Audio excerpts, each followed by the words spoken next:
Pemirsa, Ya. pemirsa KPK tengah menyelidiki dugaan korupsi software untuk mengawasi kondisi TKI di luar negeri pada tahun 2012. Iya, KPK membuka peluang memanggil Muhaimin Iskandar yang saat itu menjabat sebagai Menteri Tenaga Kerja dan Transmigrasi. Kejar perbaikan dan pembaruan semaksimal mungkin untuk Indonesia. Kita juga akan meneruskan semua kebaikan dan prestasi yang sudah diraih oleh bangsa Indonesia. Amin. Itulah pernyataan komitmen yang digaungkan oleh Caimin dalam deklarasi pasangan bakal Capres-Cawapres 2024 Anies Baswedan dan Muhaimin Iskandar. Namun selang 1 hari usai deklarasi, dikabarkan KPK tengah mempertimbangkan membuka peluang terhadap Muhaimin Iskandar untuk dimintai keterangan terkait dugaan korupsi pengadaan software pengawasan kondisi TKI di luar negeri pada tahun 2012. Saat itu, Muhaimin Iskandar menjabat sebagai Menteri Tenaga Kerja dan Transmigrasi periode 2009-2014. Sejumlah saksi yang menjabat di Kemenaker pada 2012 pun juga akan menjalani pemeriksaan. Berarti ada kemungkinan memanggil Muhaimin Iskandar ya Pak, karena dia sebagai Menteri dan pengguna kuasa. Semua pejabat di Tempus itu, dimungkinkan untuk kita minta keterangan. Ya, jadi semua pejabat di Tempus itu dimungkinkan untuk minta keterangan. Kenapa? Karena kita harus mendapatkan informasi yang sejelas-jelasnya. Jangan sampai ada para pihak, misalkan si A menuduh si B, kemudian si C juga menuduh si B, lalu si B tidak kita minta keterangan, itu kan akan janggal. Jadi semua akan kita yang terlibat, yang disebutkan di dalam oleh para saksi dan ditemukan juga di bukti-bukti, kita akan minta keterangan. Dalam perkara ini, 3 orang telah ditetapkan sebagai tersangka. Ketiga tersangka juga telah dicegah ke luar negeri. Proteksi TKI ini seharusnya dapat digunakan untuk pengawasan TKI yang bekerja di luar negeri. Namun belum dijelaskan oleh KPK konstruksi perkara terkait kasusnya. Tim Liputan iNews melaporkan. Deklarasi Anies Baswedan dan Muhaimin Iskandar sebagai pasangan Baca Pres dan Bacawa Pres membuat sejumlah pihak merasa dikhianati. Dugaan pengkhianatan politik muncul buntut dari keputusan Cak Imin yang dijadikan bakal calon wakil presiden.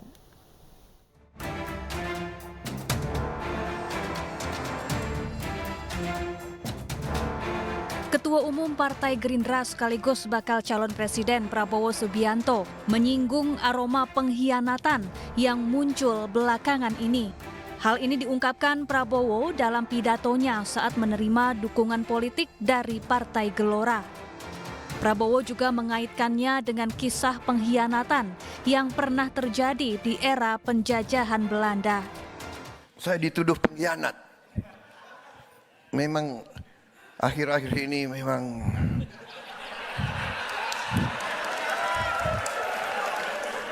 syarat dengan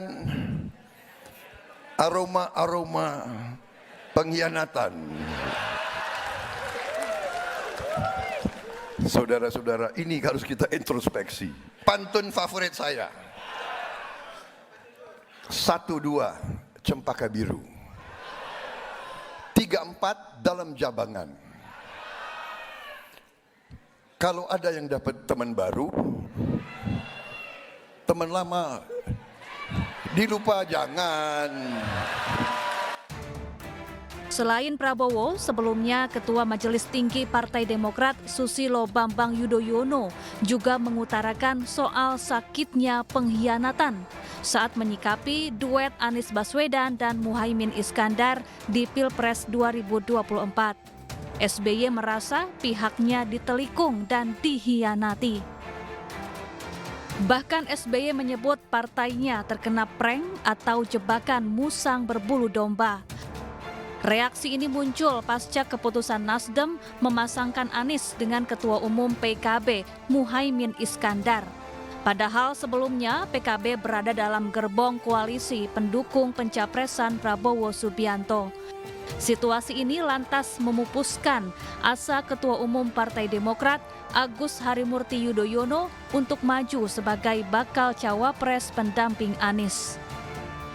Meskipun kita dibeginikan oleh Capres Anies dan mitra koalisi kita, tetapi sesungguhnya kita harus bersyukur. Bersyukur kepada Allah Subhanahu wa Ta'ala, bersyukur kepada Tuhan yang Maha Kuasa. Mengapa? Ini alasan saya. Pertama, ya memang kita ditelikung dan ditinggalkan. Seperti ini. Sekarang. Partai berlambang Mercy ini akhirnya memutuskan hengkang dari koalisi perubahan pendukung Anies Baswedan. Sementara itu Prabowo Subianto mengaku ikhlas ditinggalkan PKB dan menganggap dinamika politik yang terjadi sebagai bagian dari proses demokrasi. Tim Liputan iNews melaporkan. 10.000 relawan dan pendukung calon presiden Capres Ganjar Pranowo pada Minggu malam mengikuti Festival Merah Putih di Surabaya. Kegiatan yang digelar di Jembatan Surabaya menghadirkan seni dan budaya berupa karnaval serta bazar rakyat.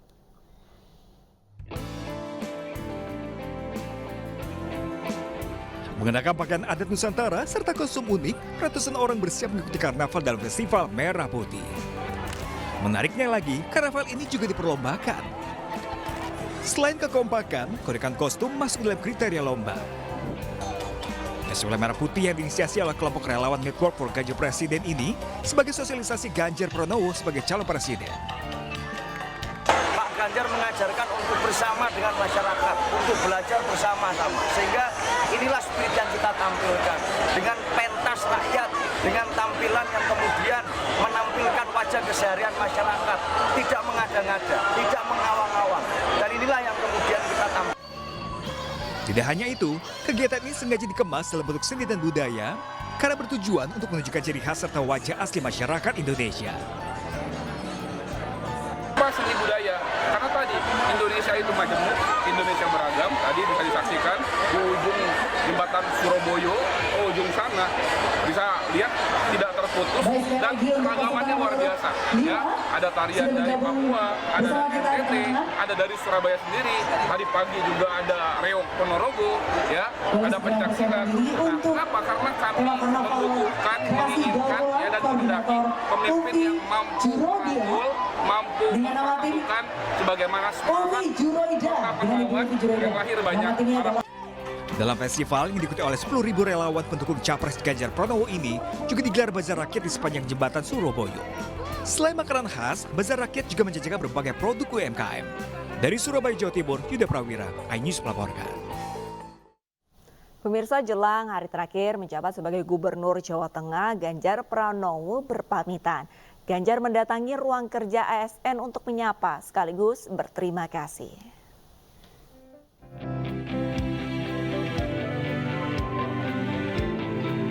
Usai berolahraga pagi, Gubernur Jawa Tengah Ganjar Pranowo langsung menuju kantor Pemprov Jateng. Kehadiran Baca Pres Perindo ini mengejutkan sekaligus menggembirakan ASN di lingkungan Pemprov Jateng karena Ganjar berkesempatan menyapa ASN yang sedang bekerja. Usai menyapa dan berfoto bersama pegawai, Ganjar berberes-beres baju serta dokumen yang ada di ruangan kerjanya di kantor Gubernur Jawa Tengah. Menjelang hari terakhir menjabat sebagai Gubernur Jateng, Ganjar berharap kepada ASN agar tetap terus menjaga integritas dan melayani masyarakat dengan baik. 10 tahun terakhir ini kami dari tim protokol melayani beliau enjoy, santai, tapi kena. Maksudnya kena itu perfect juga. Oh iya, ini beres-beres yang di kantor saja ada beberapa baju gitu kan. Terus beberapa dokumen, ternyata tadi laci-laci saya buka, saya lihat dokumen 2013. Ternyata itu nggak pernah saya buka sama sekali. Jadi tadi beres-beres buku, ngambil beberapa berkas dan saya minta teman-teman untuk tolong dicek dong. Ada nggak yang punya orang, jangan sampai kebawa saya atau yang punya negara dipisahkan. Selama 10 tahun menjabat, Gubernur Jawa Tengah ini memiliki kesan tersendiri bagi pegawai di lingkungan Pemprov Jawa Tengah. Dari Semarang, Jawa Tengah, Wisnuwardana, Yuda Erianto, iNews melaporkan.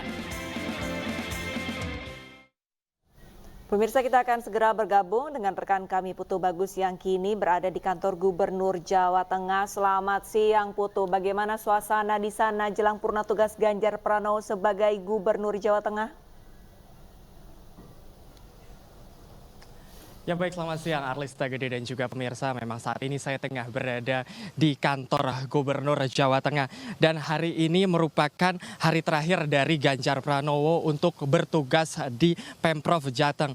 Dan ya seperti yang diketahui bahwa tepatnya pada hari esok yakni 5 September 2023 yakni ini merupakan hari terakhir atau hari purna tugas dari Ganjar Pranowo menjadi orang nomor 1 atau Gubernur Jawa Tengah ini. Dan memang seperti yang kita ketahui pula Ganjar ini telah memimpin Jawa Tengah sekiranya setelah 10 tahun lamanya, dan memang ini 2 periode kepemimpinan ini banyak sekali hal-hal atau hal-hal berkesan dari para ASN yang bertugas di wilayah Pemprov Jateng ini.